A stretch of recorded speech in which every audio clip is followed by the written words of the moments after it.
이제 그만 자신을 채찍질하세요. 당신은 충분히 잘해왔습니다. 이제 온전히 누릴 시간입니다. 은퇴했는데 왜 이렇게 불안할까요? 40년 달린 관성이 아직 멈추지 않았기 때문입니다. 은퇴 후 인생의 이막을 진짜 행복하게 사는 법. 왜 노는 게 최고의 지혜일까요? 여러분, 안녕하세요. 오늘도 이렇게 귀한 시간을 내어 저와 함께 해주셔서 진심으로 감사드립니다. 혹시 여러분, 이런 생각 해보신 적 있으신가요?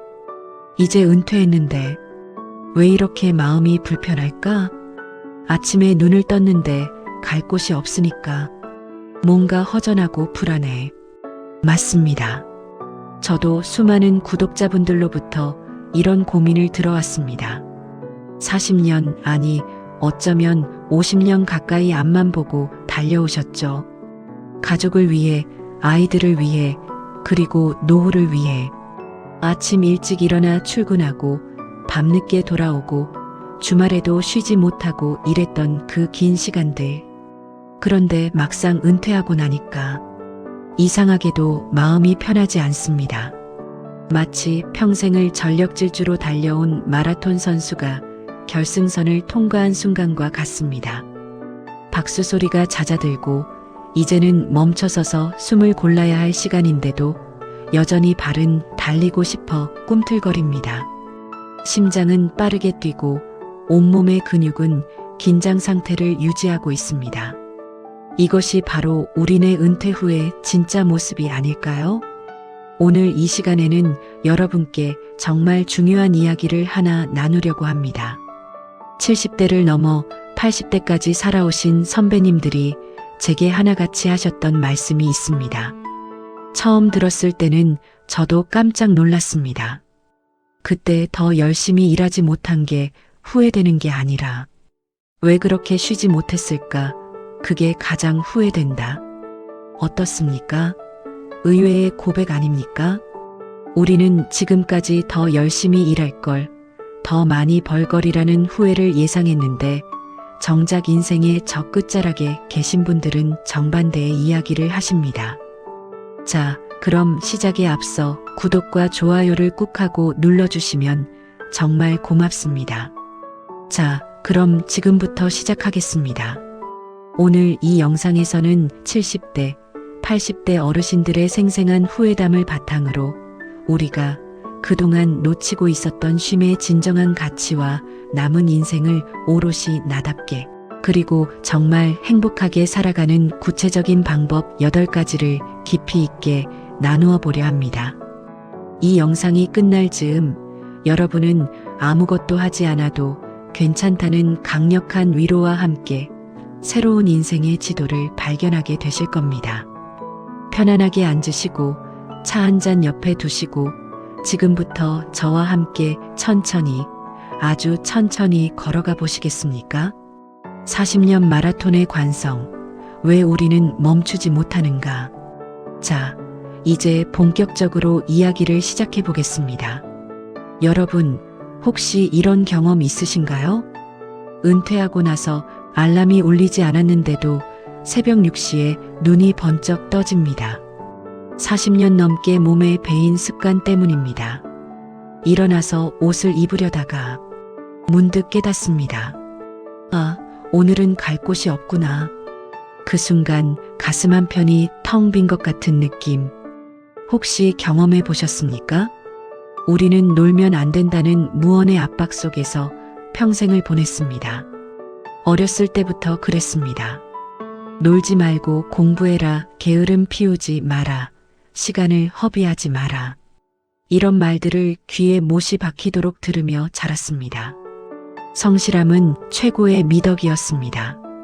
그리고 휴식은 곧 게으름이라는 공식이 우리 뼛속 깊이, 정말 깊숙이 새겨져 있습니다.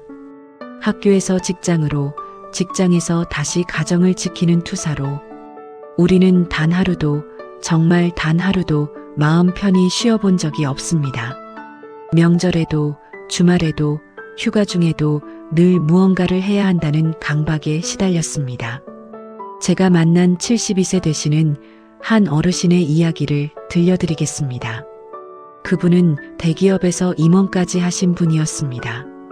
은퇴하시고 나서 처음 한 달은 정말 행복하셨대요.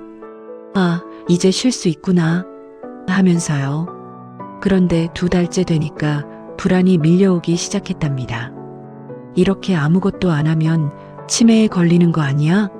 사람들이 나를 쓸모없다고 생각하는 거 아니야? 결국 그분은 3달째 되자마자 작은 사업을 시작하셨습니다. 소자본 창업이라고 편의점을 인수하셨죠. 그리고 다시 아침 6시에 일어나 밤 11시까지 일하는 생활이 시작됐습니다. 2년 후 그분은 병원 침대에 누워 계셨습니다. 무릎 인공관절 수술을 받으셨거든요. 하루 종일 서서 일하시다 보니 견디지 못한 겁니다. 그때 그분이 제게 하신 말씀이 지금도 잊혀지지 않습니다. 내가 무엇 때문에 그렇게 서두른 건지 모르겠어요. 지금 생각해보니 아무것도 안 하는 게 무서워서 그냥 도망친 거더라고요. 나 자신으로부터. 여러분, 이 말씀 가슴에 와닿지 않으십니까? 은퇴는 제도적인 멈춤입니다. 회사에서, 조직에서 나오라고 합니다. 그런데 우리 마음속의 엔진은 여전히 고속도로를 달리고 있습니다. 브레이크를 밟아야 하는데 발은 자꾸 엑셀을 밟으려고 합니다. 그래서 은퇴 후에도 우리는 스스로에게 채찍질을 멈추지 않습니다. 뭔가 의미 있는 일을 해야 해. 그냥 놀기만 하면 안 돼. 사회에 기여해야지. 쓸모 있는 사람이 돼야 해. 이런 생각들이 하루에도 수십 번씩 머릿속을 지나갑니다. 낮잠을 자려다가도 창밖을 멍하니 바라보다가도 문득 죄책감이 밀려옵니다.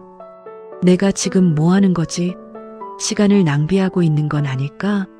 하지만 여러분, 70대를 지나 80대까지 살아오신 수많은 어르신들은 한결같이 말씀하십니다. 그 쥐어짜는 시간들이 결국 몸과 마음을 병들게 했다고요. 조금만 덜 일하고 조금만 더 일찍 무릎과 허리를 아꼈더라면 지금 훨씬 더 건강한 노년을 보내고 있을 거라는 뒤늦은 깨달음입니다. 한 78세 할머님은 제게 이렇게 말씀하셨습니다. 60대 때 친구들이랑 여행 가자고 했을 때 나는 집에서 쉬어야 한다고 거절했어요. 70대 되면 가면 되지 뭐라고 생각했죠. 그런데 70대 되니까 이제 무릎이 아파서 못 가요. 그때 그냥 갔어야 했는데 여러분, 이제는 그 관성을 멈춰야 할 때입니다.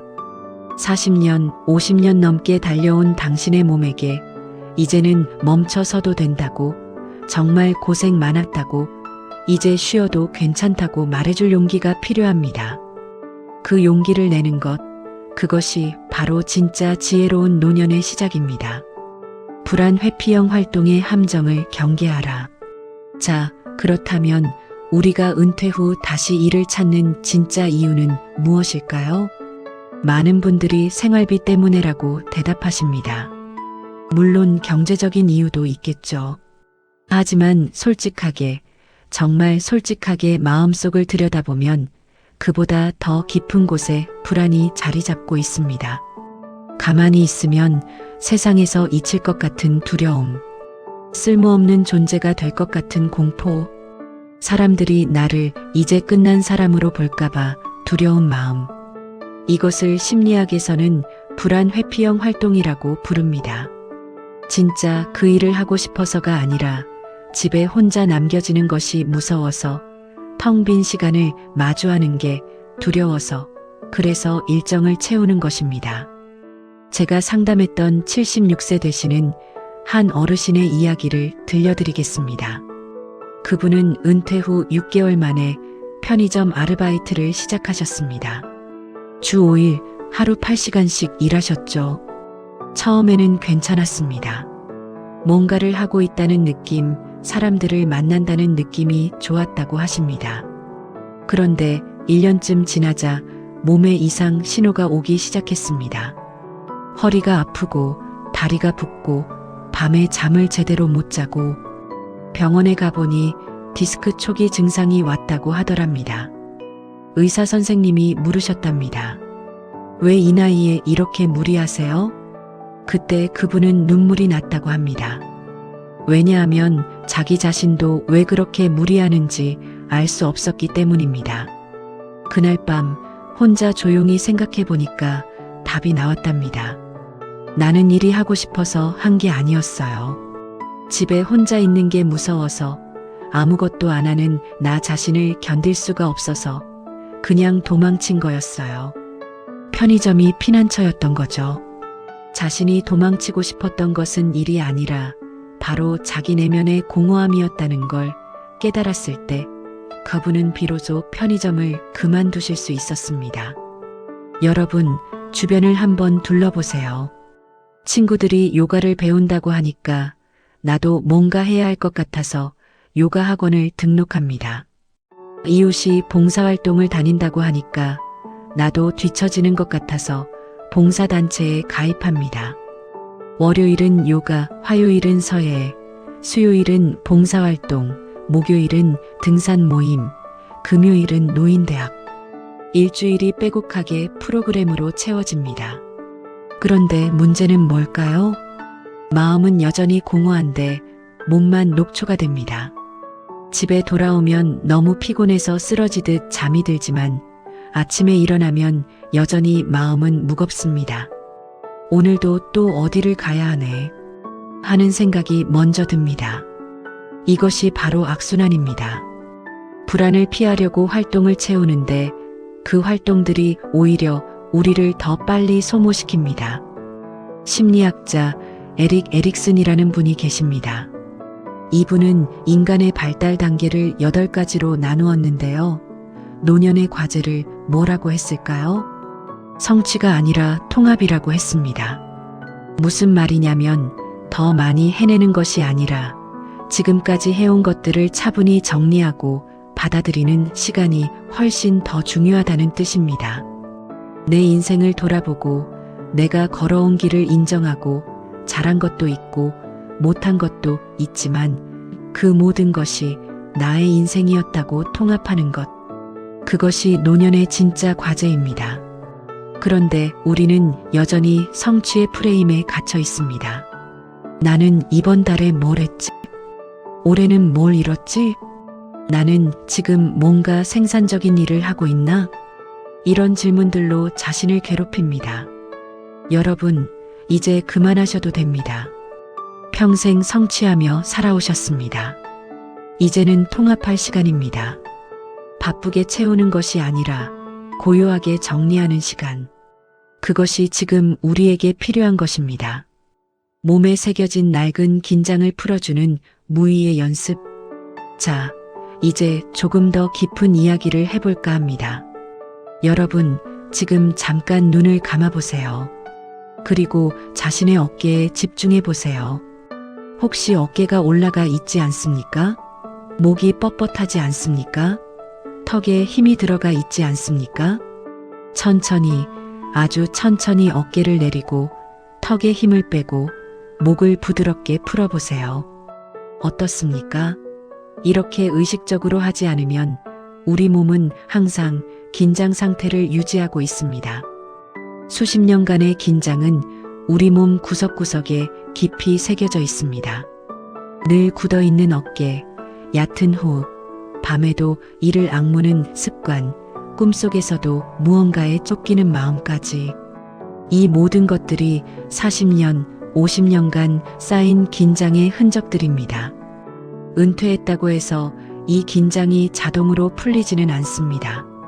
오히려 할 일이 없다는 사실이 더 큰 긴장을 유발하기도 합니다. 나는 지금 뭐 하는 거지? 라는 불안이 몸을 더욱 경직시킵니다. 스위스의 유명한 심리학자 칼 융이라는 분이 계십니다. 이분이 이런 말씀을 하셨어요. 서두르는 사람은 결코 지혜를 얻지 못한다. 깊이 새겨들을 만한 말씀 아닙니까? 우리는 평생 서둘렀습니다. 빨리빨리 서둘러, 늦었어, 시간 없어. 이런 말들을 입에 달고 살았습니다. 이제는 아무것도 하지 않는 시간을 의도적으로 허락해야 합니다. 어떻게 하냐고요? 구체적인 방법을 알려드리겠습니다. 내일 아침 일어나셔서 1시간 정도는 아무런 계획 없이 그저 시간이 흐르는 대로 자신을 내버려 두십시오. 핸드폰도 보지 마시고, TV도 켜지 마시고, 신문도 펼치지 마세요. 그냥 창가에 앉으시든, 방바닥에 누우시든, 의자에 기대시든, 아무것도 하지 않고 가만히 계세요. 처음 5분은 괜찮을 겁니다. 10분쯤 되면 손이 근질거리기 시작할 겁니다. 뭐라도 해야 하는데 하는 생각이 듭니다. 15분쯤 되면 불안이 밀려옵니다. 이러고 있을 시간이 없는데 시간을 낭비하고 있는 건 아닐까 하는 죄책감이 올라옵니다. 20분을 버티기가 정말 힘들 겁니다. 자리에서 벌떡 일어나서 뭔가를 하고 싶은 충동이 강렬하게 밀려올 겁니다. 그럴 때마다 스스로에게 이렇게 속삭여 주십시오. 지금 나는 아무것도 안 하는 게 아니야. 지금 나는 건강을 위해 가장 적극적인 행동을 하고 있어. 나는 지금 치유 중이야. 이렇게 말입니다. 왜냐하면 정말로 그렇기 때문입니다. 이완은 몸의 자연 치유 능력을 깨우는 최고의 보약입니다. 우리 몸에는 자율신경계라는 게 있습니다. 교감신경과 부교감신경으로 나뉘는데요. 긴장할 때는 교감신경이 활성화되고 이완될 때는 부교감신경이 활성화됩니다. 문제는 현대인들은 특히 평생 일만 하며 살아온 우리 세대는 교감신경만 과도하게 발달되어 있다는 겁니다. 부교감신경은 거의 잠들어 있는 상태죠. 그래서 혈압이 높고 심장이 빨리 뛰고 소화가 안 되고 잠을 못 자는 겁니다. 모두 교감신경이 과도하게 활성화되어 있기 때문입니다. 이완의 시간은 부교감신경을 깨웁니다. 혈압을 낮추고 심장 박동을 안정시키고 소화를 돕고 깊은 잠을 선물합니다. 제가 만난 한 68세 할아버님은 이 연습을 3개월간 하셨습니다. 처음에는 10분도 못 버티셨대요. 너무 불안하고 초조해서 자리에서 계속 일어났다 앉았다를 반복하셨답니다. 그런데 조금씩, 아주 조금씩 시간을 늘려가셨어요. 일주일 차에는 15분, 2주일 차에는 20분, 한 달쯤 지나니까 30분을 가만히 계실 수 있게 되셨답니다. 그리고 3개월 후 놀라운 변화가 찾아왔습니다. 혈압약을 줄일 수 있게 됐고, 밤에 깊은 잠을 자게 됐고, 무엇보다 표정이 부드러워지셨답니다. 가족들이 먼저 알아봤대요. 아버지 요즘 표정이 참 편해 보여요. 라고요. 그분이 제게 하신 말씀이 잊혀지지 않습니다. 처음에는 아무것도 안 하는 게 죄를 짓는 것 같았어요. 그런데 지금은 알겠어요. 아무것도 안 하는 게 사실은 가장 큰 일을 하는 거더라고요. 내 몸과 마음을 치유하는 거대한 일이었어요. 여러분, 하루 1시간, 아니 처음에는 30분이라도 좋습니다. 긴장을 내려놓는 연습을 시작해보세요. 굳어있던 표정이 부드러워지고 얕던 호흡이 깊어지고 빨랐던 심장이 차분해질 때 당신은 비로소 존재 그 자체로 충분한 자신을 만나게 될 것입니다. 해야 하는 이유가 아닌 마음의 흐름을 따라가라. 자, 이제 4번째 지혜로 넘어가 보겠습니다. 여러분, 평생 동안 우리는 무엇을 기준으로 살아왔을까요? 바로 이유였습니다. 가족을 부양해야 하니까, 돈을 벌어야 하니까, 책임져야 하니까, 사회적 체면을 지켜야 하니까. 모든 행동에는 명확한 이유가 있어야 했습니다. 아침 일찍 일어나는 이유, 힘든 일을 참는 이유, 하기 싫은 일도 하는 이유. 우리의 지난 인생은 온통 이유로 가득했습니다. 그런데 이제 은퇴를 했습니다. 더 이상 가족을 부양해야 하는 무거운 짐도 없고, 승진을 위해 참아야 할 상사도 없고, 지켜야 할 사회적 체면도 많이 줄어들었습니다. 그렇다면 이제 무엇을 기준으로 살아야 할까요? 많은 분들이 여기서 혼란을 느낍니다. 이유가 사라지니까 뭘 해야 할지 모르겠다는 겁니다. 하지만 여러분, 이제는 그 무거운 이유들로부터 졸업할 때입니다. 프랑스의 위대한 철학자 몽테뉴라는 분이 계십니다. 이분이 이런 아름다운 말을 남기셨어요. 우리의 의무는 자연스럽게 사는 것이다. 자연스럽게 산다는 것. 이것이 무슨 뜻일까요? 이유가 아니라 마음의 흐름을 따라 사는 것입니다. 오늘 아침에 일어났는데 산책이 하고 싶습니다. 왜 산책을 해야 하냐고요? 건강에 좋으니까? 운동이 필요하니까? 아닙니다. 그냥 하고 싶으니까. 그것으로 충분한 이유가 됩니다. 오늘은 그냥 집에서 음악을 듣고 싶습니다. 왜 음악을 들어야 하냐고요? 정서에 좋으니까? 치매 예방에 도움이 되니까? 아닙니다. 그냥 듣고 싶으니까.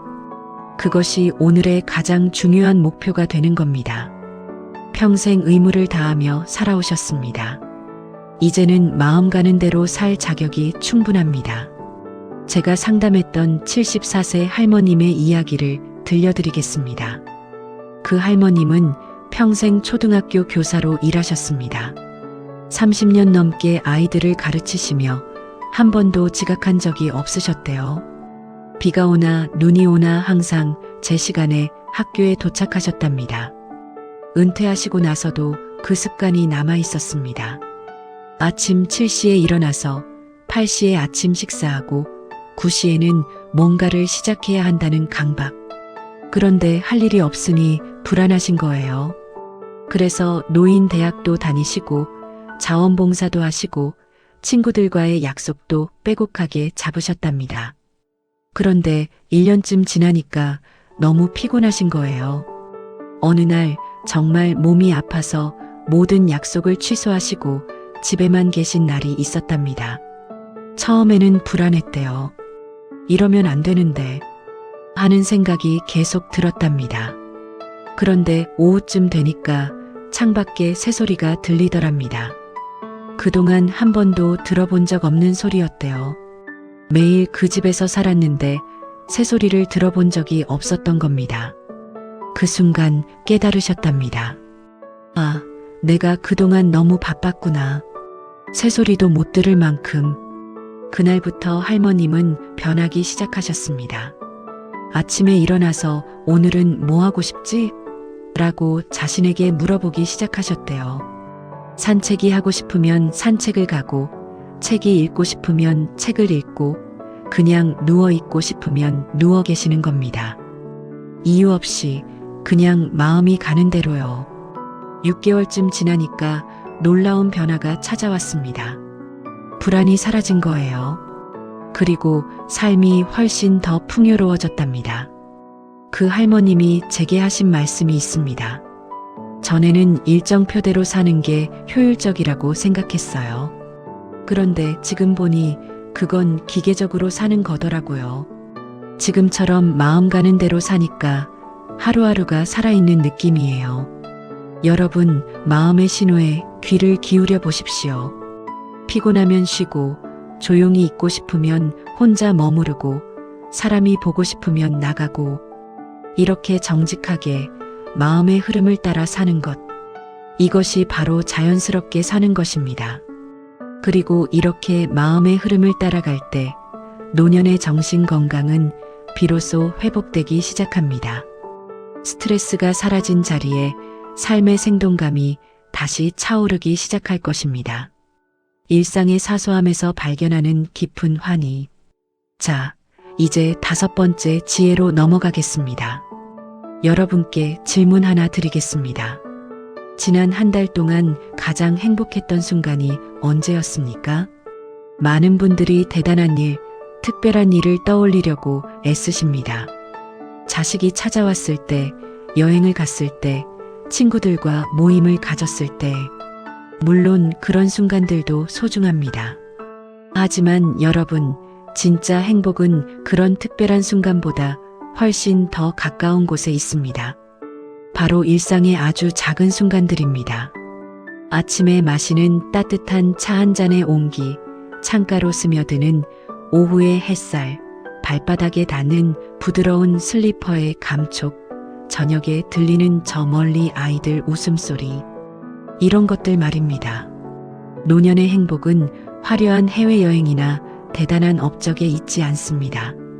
삶의 질은 일상의 아주 작은 즐거움을 얼마나 깊게 만끽하느냐에 달려 있습니다. 독일의 철학자 쇼펜하우어라는 분이 이런 말씀을 하셨습니다.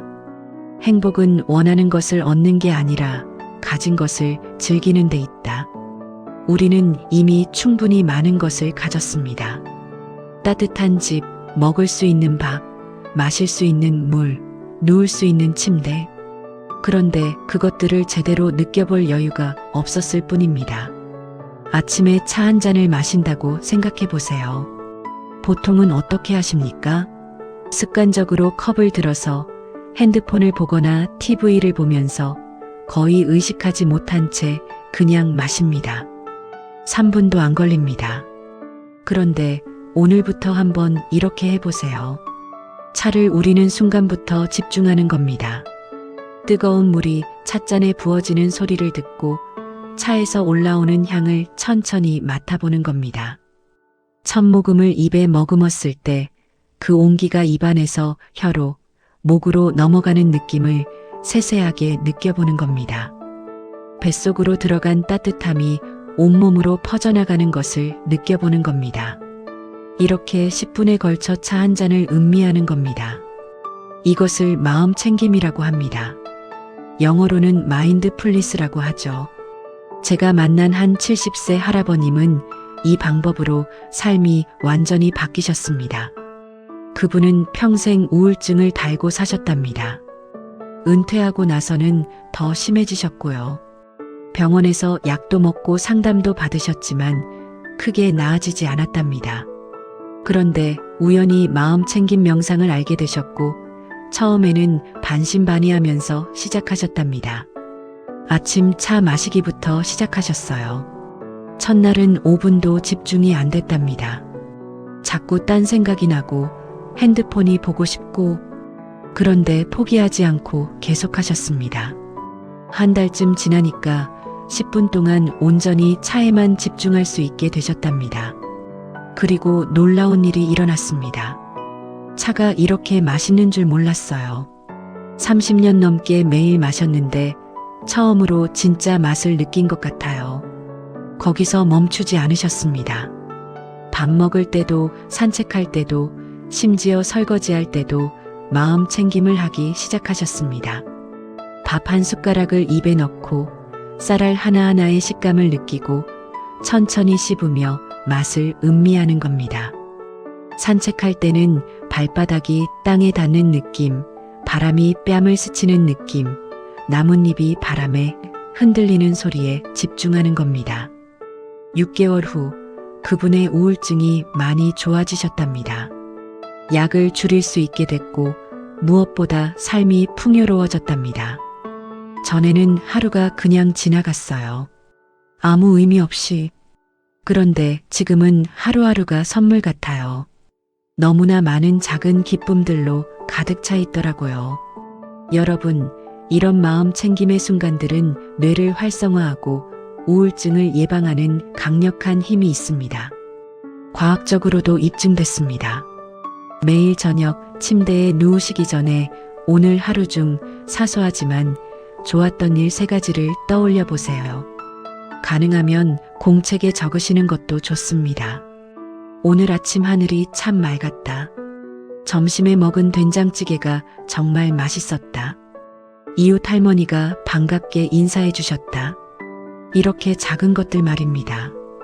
긍정적인 것에 초점을 맞출수록 우리의 뇌는 더 많은 행복의 증거들을 찾아낼 것입니다. 그리고 어느새 일상이 감사와 기쁨으로 가득 차게 될 것입니다. 관계의 다이어트, 나를 소모시키는 것들로부터의 독립. 이제 6번째 지혜로 넘어가겠습니다. 이 부분은 좀 민감할 수 있는데요. 하지만 정말 중요한 이야기입니다. 여러분, 혹시 이런 경험 있으신가요? 가기 싫은 모임인데 거절하면 사람들이 뭐라고 할까봐 억지로 나갑니다. 돌아오는 길에는 후회가 밀려옵니다. 왜 갔을까? 시간만 낭비했네. 도와달라는 부탁을 거절하지 못해서 끌려다니다 보면 정작 내 시간은 하나도 없습니다. 그러면서도 괜찮은 사람으로 보이고 싶어 계속 참습니다. 은퇴 후에도 여전히 괜찮은 사람으로 보이고 싶은 욕구는 남아 있습니다. 거절하면 소외될 것 같고 부탁을 안 들어주면 나쁜 사람이 될 것 같은 두려움 때문이죠. 하지만 여러분, 노년의 가장 귀한 자원이 뭔지 아십니까? 바로 당신의 에너지입니다. 젊었을 때는 에너지가 넘쳐서 이것저것 다 할 수 있었습니다. 밤을 새워도 회복이 빨랐고 싫은 사람을 만나도 견딜 수 있는 여력이 있었습니다. 하지만 이제는 다릅니다. 에너지는 한정되어 있습니다. 한번 소진되면 회복하는데 시간이 오래 걸립니다. 그렇기 때문에 이제는 에너지를 어디에 쓸지 선택해야 합니다. 가기 싫은 자리를 과감히 줄이십시오. 의무감 때문에 나가는 모임 다녀오고 나면 오히려 마음을 더 공허하게 만드는 자리들. 이제는 거절할 용기를 내야 합니다. 만나면 불평불만만 늘어놓는 사람, 자기 이야기만 하고 내 이야기는 듣지 않는 사람, 만나고 나면 기운이 쭉 빠지는 사람. 이런 사람들과의 만남을 줄여야 합니다. 대신 서로를 격려하고 긍정적인 에너지를 주는 사람, 만나고 나면 마음이 따뜻해지는 사람, 함께 있으면 편안한 사람. 이런 사람들에게 집중하십시오. 미국의 심리학자들이 노년기 관계를 연구했습니다. 그 결과가 흥미롭습니다. 노년기에 관계가 좁아지는 것은 지극히 자연스러운 현상이며 오히려 건강한 신호라는 겁니다. 왜냐하면 깊고 진실한 관계에 집중할 수 있는 기회이기 때문입니다. 젊었을 때는 관계의 폭이 중요합니다. 많은 사람을 알고 넓은 인맥을 가지는 게 유리하죠. 하지만 노년에는 관계의 깊이가 중요합니다. 적은 수라도 진심으로 통하는 사람, 그 사람들과의 깊은 관계가 훨씬 더 행복을 가져다 줍니다. 제가 만난 75세 할머님의 이야기를 들려드리겠습니다. 그 할머님은 평생 사교적이신 분이었습니다. 친구도 많고 모임도 많고 늘 바쁘게 사셨죠. 은퇴하고 나서도 그 패턴이 계속됐습니다. 월요일은 이 모임, 화요일은 저 모임, 수요일은 또 다른 모임. 일주일 내내 바쁘셨습니다. 그런데 70대 중반쯤 되니까 힘드신 거예요. 몸도 예전 같지 않고 모임에 나가는 게 점점 부담스러워지는 겁니다. 그런데 거절을 못 하시는 거예요. 나를 안 좋게 보면 어떡하지? 소외되면 어떡하지? 하는 두려움 때문에요. 결국 건강이 나빠지셨습니다. 스트레스성 위염까지 왔답니다. 그때 딸이 조언을 해줬답니다. 엄마, 이제 좀 거절하셔도 돼요. 엄마 건강이 더 중요해요. 처음에는 불안하셨대요. 하나씩 모임을 거절하기 시작하니까 정말 사람들이 섭섭해하는 것 같고 나를 멀리하는 것 같았답니다. 그런데 신기한 일이 일어났습니다. 진짜 친구들은 이해해 주더랍니다. 그래, 무리하지 마. 우리 둘이서만 가끔 조용히 만나자. 그리고 섭섭해하던 사람들은 사실 진짜 친구가 아니었더랍니다. 그냥 숫자를 채우는 관계였던 거죠. 6개월 후 그 할머님의 인간관계는 30명에서 5명으로 줄었습니다. 하지만 행복은 10배로 늘었답니다. 이제야 알겠어요. 많은 사람을 아는 게 중요한 게 아니라 진짜 나를 이해해주는 사람 몇 명이 있는 게 중요한 거더라고요. 여러분, 거절하는 연습을 시작해 보십시오. 누가 부탁하면 즉답하지 마세요. 생각해보고 연락드릴게요라고 말하십시오. 그리고 혼자 조용히 생각해 보십시오. 이 약속이 정말 나를 기쁘게 하는가? 아니면 의무감 때문인가? 의무감이라면 정중하게 거절하십시오. 죄송하지만 이번엔 어려울 것 같아요. 다음 기회에. 처음에는 어색하고 불편할 겁니다. 하지만 몇 번 해보시면 세상이 무너지지 않는다는 걸 아실 겁니다. 오히려 당신의 시간을 존중하지 않는 이들로부터 독립할 때 비로소 나 자신과 마주하는 고요하고 평온한 시간이 생겨납니다. 타인의 시선이라는 지옥에서 벗어나 자유를 누리십시오. 그것이 노년의 특권입니다. 완벽한 나이 듦이란 없다. 있는 그대로의 나를 받아들이기. 7번째 지혜입니다. 여러분, 혹시 이런 생각 해보신 적 있으신가요? 나는 노년을 제대로 보내고 있는 걸까? 다른 사람들은 다 뭔가 하고 있는데 나만 아무것도 안 하는 건 아닐까? 이렇게 살아도 되는 걸까? SNS를 보면 다른 노인분들은 다 열심히 사시는 것 같습니다. 등산도 다니고 자원봉사도 하고 손주들 돌보는 것도 기쁘게 하고 취미생활도 활발하게 하시는 것 같습니다. 그런 모습을 보면 괜히 위축됩니다. 나도 저렇게 해야 하는 건가 하는 압박감이 밀려옵니다. 하지만 여러분, 여기서 꼭 말씀드리고 싶은 게 있습니다. 완벽한 나이 듦이란 없습니다. 누구나 자기만의 속도로 자기만의 방식으로 나이 듭니다. 활발하게 활동하는 게 맞는 사람도 있고 조용히 혼자 있는 게 편한 사람도 있습니다. 둘 다 괜찮습니다. 둘 다 정상입니다. 중요한 건 남과 비교하는 게 아니라 내가 편안한가, 내가 행복한가 하는 겁니다. 제가 만난 한 69세 할아버님은 이런 고민으로 정말 힘들어 하셨습니다. 주변 친구들은 다 바쁘게 사시는데 본인은 그냥 집에서 책 읽고 음악 듣는 게 좋으셨답니다. 그런데 그게 죄책감이 되더랍니다. 나는 왜 이렇게 무기력할까? 나는 왜 나가서 활동할 의욕이 없을까? 스스로를 자꾸 탓하시게 됐답니다. 그러다 한 심리 상담을 받으셨는데 상담사 선생님이 딱 한마디 하셨답니다. 그런데 당신은 지금 불행한가요? 그 질문에 할아버님은 멈칫하셨답니다. 생각해보니 불행하지 않으셨거든요. 오히려 편안하고 행복하셨어요. 그럼 됐잖아요. 왜 남들처럼 살아야 한다고 생각하세요? 그 한마디가 할아버님의 인생을 바꿨습니다. 맞아, 나는 지금 행복해. 남들이 뭐라고 하든 이게 내 방식이야. 그날부터 자기 자신을 있는 그대로 받아들이기 시작하셨답니다. 여러분, 우리는 평생 남의 기준으로 살아왔습니다. 좋은 대학, 좋은 직장, 좋은 배우자, 좋은 부모. 모두 사회가 정해놓은 기준이었습니다. 이제라도 그 기준에서 벗어나십시오. 좋은 노년이라는 기준도 사실은 누군가 만들어 놓은 겁니다. 그 기준에 나를 맞추려고 애쓸 필요가 없습니다. 나는 나입니다. 있는 그대로의 나로 충분합니다. 활발하지 않아도, 생산적이지 않아도, 뭔가를 성취하지 않아도 그냥 존재하는 것만으로도 당신은 가치가 있습니다. 오늘 하루 아무것도 안 했어도 괜찮습니다.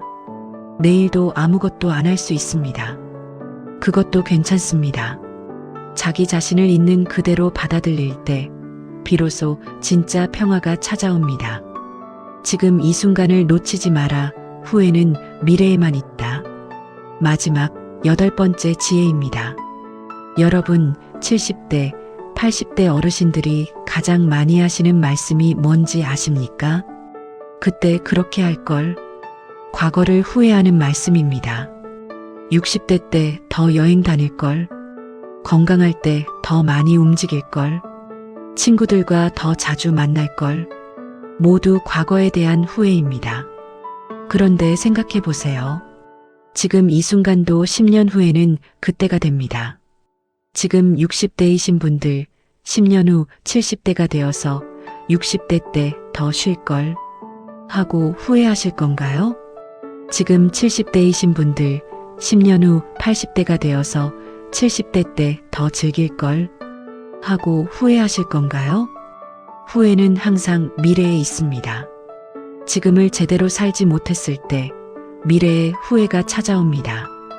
그렇다면 답은 명확합니다. 지금 이 순간을 놓치지 마십시오. 오늘 하고 싶은 것이 있으면 오늘 하십시오.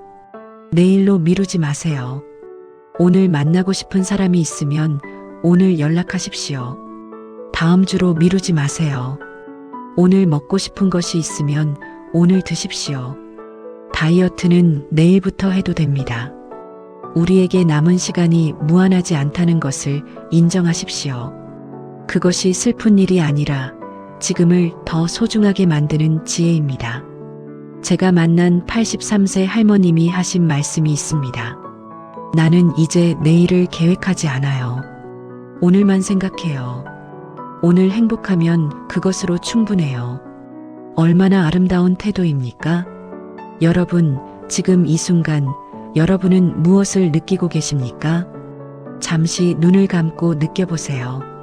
지금 의자에 앉아 계신 분들은 엉덩이와 의자가 닿는 느낌을, 누워 계신 분들은 등과 침대가 닿는 느낌을 느껴보세요. 지금 들리는 소리에 귀 기울여 보세요. 시계 소리, 바람 소리, 차 지나가는 소리, 냉장고 돌아가는 소리.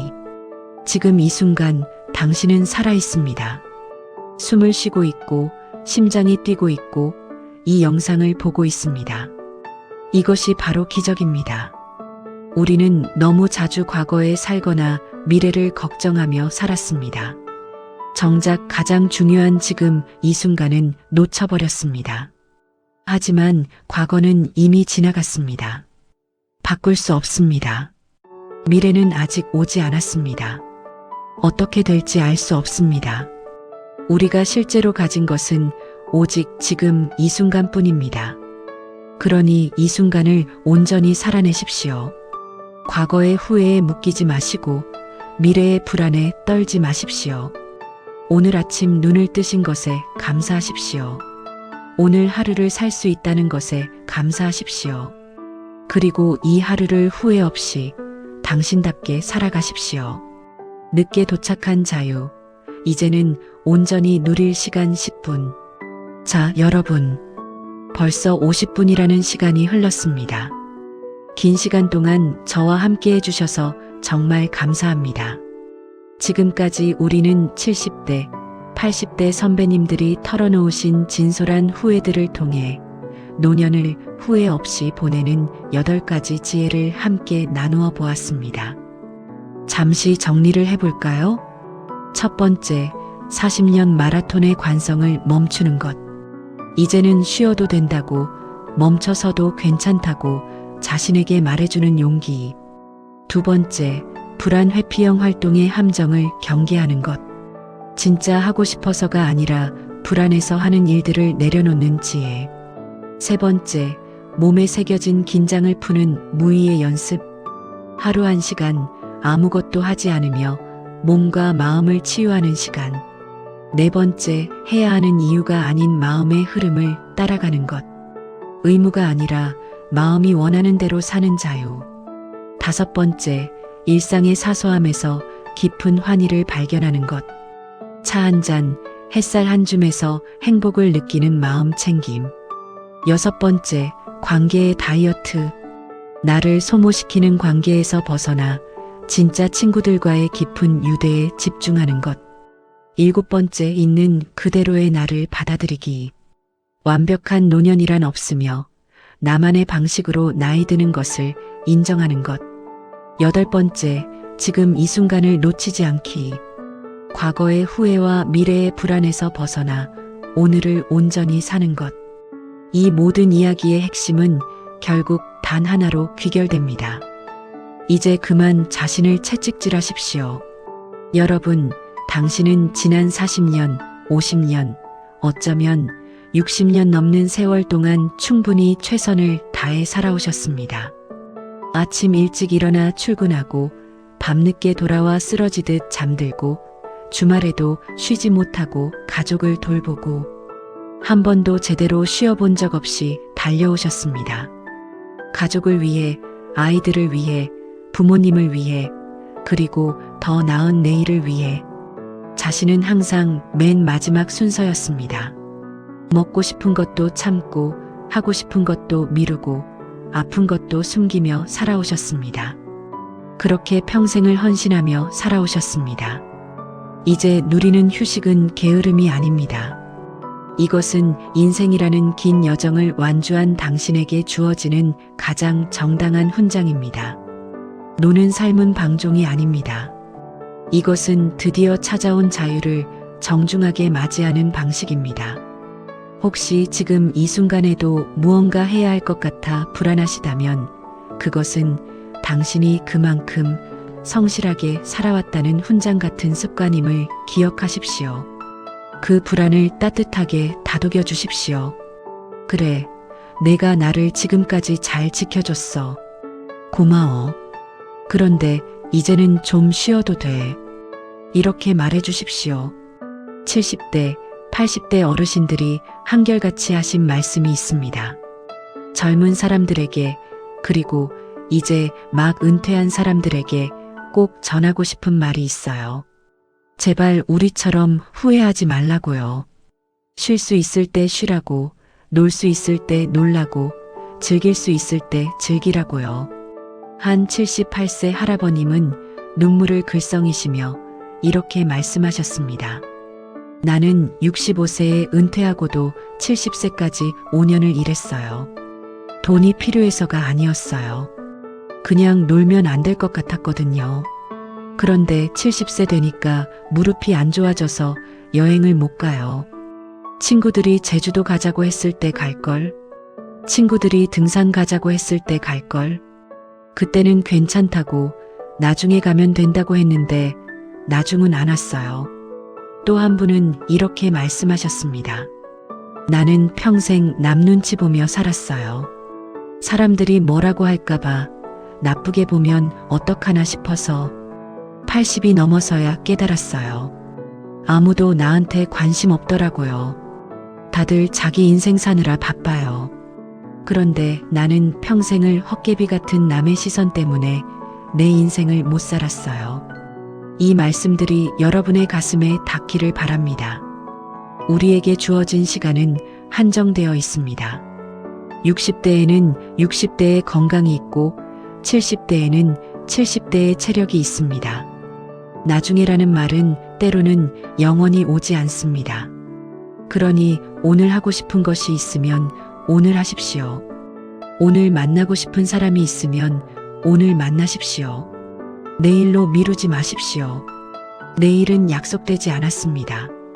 하지만 동시에 아무것도 하고 싶지 않다면 그것도 괜찮습니다. 그냥 창밖을 보고 싶다면 보십시오. 그냥 누워있고 싶다면 누워 계십시오. 무언가를 해야만 가치 있는 것이 아닙니다. 그냥 존재하는 것만으로도, 숨 쉬는 것만으로도 당신은 충분히 가치 있습니다. 노년의 가치는 무엇을 해내느냐가 아니라 현재를 얼마나 누리느냐에서 결정됩니다. 생산성, 효율성, 성취감.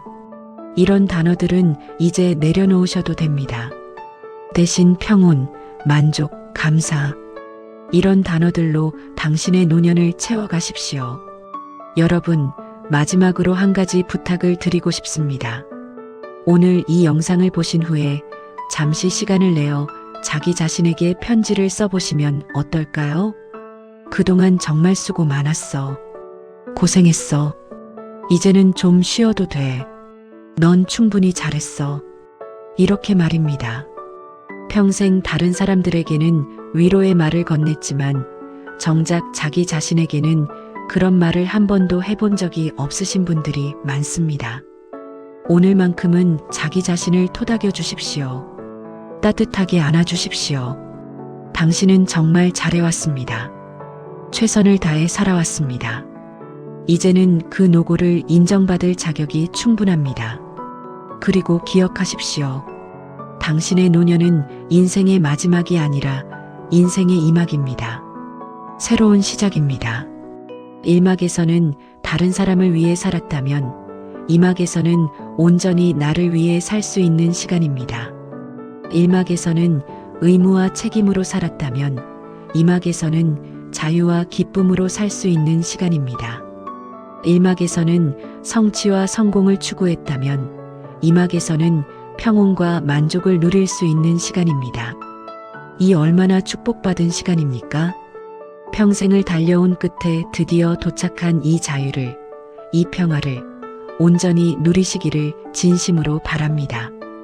혹시 오늘 이 영상이 여러분께 작은 위로가 되었다면, 혹시 마음에 와닿는 부분이 있으셨다면 댓글로 나누어 주시면 감사하겠습니다. 여러분의 이야기가 또 다른 누군가에게는 큰 힘이 될 수 있습니다. 우리는 서로의 이야기를 통해 위로받고 배우고 성장할 수 있습니다. 그리고 주변에 은퇴를 앞두고 계시거나 은퇴 후 방향을 찾지 못해 힘들어 하시는 분들이 계시다면 이 영상을 공유해 주시면 좋겠습니다. 작은 나눔이 누군가의 인생을 바꿀 수 있습니다.